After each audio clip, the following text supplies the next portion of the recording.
News కు స్వాగతం. నల్గొండలో సీఎం రేవంత్ వర్సెస్ మంత్రి కోమటిరెడ్డి. నల్గొండలో రేవంత్ రెడ్డి మనుషులకే పదవులు వస్తున్నాయి. తాను కోమటిరెడ్డి అనుచరుడు అవడం వల్లే నల్గొండ డీసీసీ అధ్యక్ష పదవి రాకుండా చేశారంటూ ఆరోపించిన గుమ్మల మోహన్ రెడ్డి నల్లగొండ జిల్లా డీసీసీ అధ్యక్ష పదవి దక్కకపోవడంపై గుమ్మల మోహన్ రెడ్డి అసంతృప్తి. జిల్లా అధ్యక్ష పదవి దక్కుతుందని ఆశించా. కాంగ్రెస్ పార్టీలో తిడితేనే పదవులు వస్తాయి. నిబద్ధతతో జెండా మోసిన నాయకులకు పదవులు రావు. కులమే నా పదవికి అడ్డంగా మారింది. పార్టీ ఏ కార్యక్రమాలకు పిలుపునిచ్చినా నిబద్ధతతో పనిచేశా. నల్గొండ, నకిరేకల్, మిర్యాలగూడ, మునుగోడు, నాగార్జున సాగర్లో నాయకులంతా నా పేరే చెప్పారు. జిల్లాలో 75% నా పేరే చెప్పారు, కానీ పదవి దక్కలేదు. అయితే ఇదిలా ఉండగా తాను కాకుండా తన కింద ఎవరూ ఎదగకుండా గుమ్ముల మోహన్ రెడ్డికి కోమటిరెడ్డి వెంకట్ రెడ్డే డీసీసీ అధ్యక్ష పదవి రాకుండా చేశాడంటూ చెవులు కొరుక్కుంటున్న జిల్లా నాయకులు.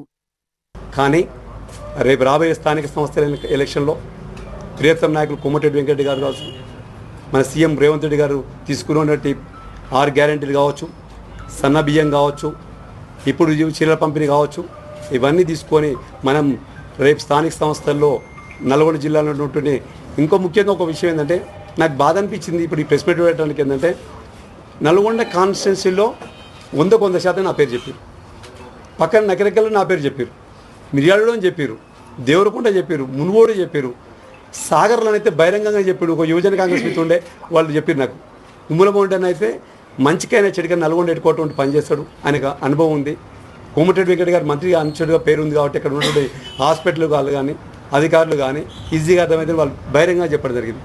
ఇంతమంది చెప్పినా కానీ మళ్ళీ ఇంత చెప్పుకున్న కూలం అంటారు. నేను మీ అందరికి పెద్ద లీడర్లందరికీ ఒకటి చెప్తున్నా, ప్రజాప్రాయ సేకరణ లేకుండా మీరు చేస్తుంటే బాగుండేదేమో నా అభిప్రాయం చెప్తున్నా. నాలాగా వేరే జిల్లాలో కూడా అడిగోళ్ళు ఉంటారు, నాలాగా తెలంగాణ రాష్ట్రంలో మొత్తం డీసీబెండ్ పార్టీ కూడా కష్టపడాలనేటువంటి ఉంటారు. వాళ్ళందరూ నిరుత్సాహపడకుండా ఉండాలంటే మీరు ఒకసారి ఆలోచించి వాళ్ళకు కూడా అందరికీ న్యాయం చేసే విధంగా మీరు తీసుకోవాలని చెబుతున్నా. మంత్రివర్యులు కోమటిరెడ్డి వెంకట్ గారు తలుచుకుంటే నాకు 1.5 year కింద నాకు కార్పొరేషన్ డిక్లేర్ చేయడం జరిగింది. అందరి సమక్షంలో దాదాపు 3-4 వేల మంది సమక్షంలో పార్లమెంట్ ఎలక్షన్ చేయడం జరిగింది. 1.5 year అయింది. నా తర్వాత ఒక 20 మంది కార్పొరేషన్ పదవులు వచ్చినాయి. నేనేం బాధపడతలేదు. కానీ నాకు కార్పొరేషన్ కంటే రాష్ట్ర కాంగ్రెస్ ఉపాధ్యక్షుడు అంటే జిల్లా కాంగ్రెస్ పార్టీ చేసినట్టయితే నాకు ఒక విజన్ ఉండే.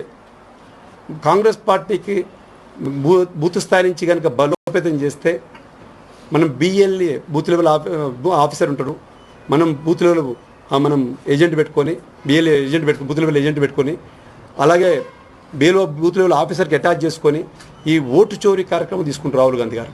ఆ ఓటు చోరీ కార్యక్రమం ఎక్కడ జరుగుతుందంటే బూత్ లెవెల్లో జరుగుతుంది.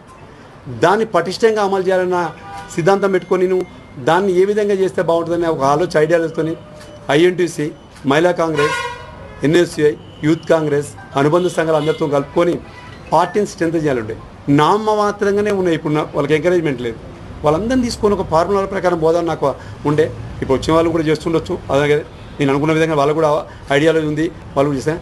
కానీ ఇప్పుడు వచ్చిన వాళ్ళకి ఒక విజ్ఞప్తి చేస్తున్నా, ఇప్పుడు అయిన వాళ్ళ అధ్యక్షుడికి దయచేసి మీకు ఒకటి ప్రతి ముఖం కొడుతున్నా, మీరు కలిసి కూడా చెప్పదలుచుకున్నా.